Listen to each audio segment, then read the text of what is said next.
Haji merupakan satu kewajipan yang mesti disempurnakan bagi setiap Muslim yang dah berkemampuan. Semua orang nak melaksanakan ibadah haji, bahkan dia bukan sahaja kewajipan, ia merupakan juga satu ibadah yang pahalanya besar.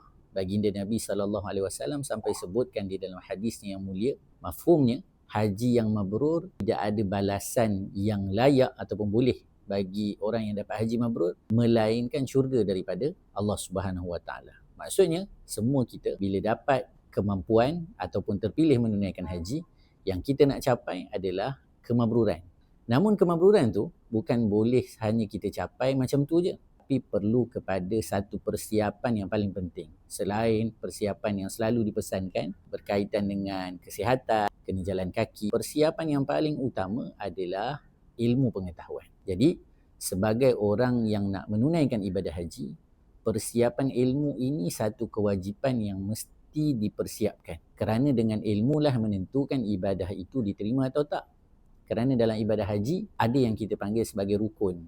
Yang mana kalaulah salah satu daripada rukun-rukun haji kita tak lakukan, maka ibadah haji kita tak sah. Ada juga namanya wajib. Jadi apa beza pula wajib dan rukun? Inilah yang perlu dipelajari dan inilah dia yang disebut sebagai kepentingan ilmu. Tapi mungkin kita sebut ramai di kalangan kita yang tak ambil berat berkaitan dengan ilmu. Siapkan makanan, siapkan keuangan, siapkan kesihatan. Yang mana benda tersebut memang bagus dan memang diperlukan. Tapi sebenarnya yang paling utama perlu kita lakukan adalah persiapan ilmu.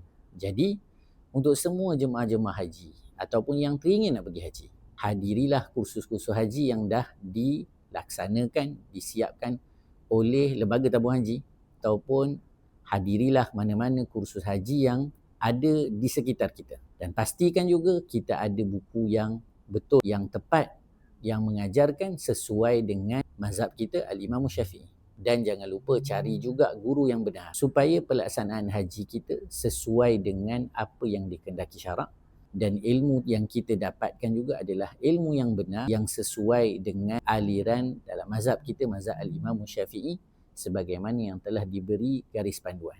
Jadi, untuk yang terpilih untuk menunaikan haji, jangan hanya siapkan tubuh badan, jangan hanya siapkan keuangan, tetapi persiapan ilmu itu persiapan yang paling utama. Semoga kita semua mendapat haji yang mabrur.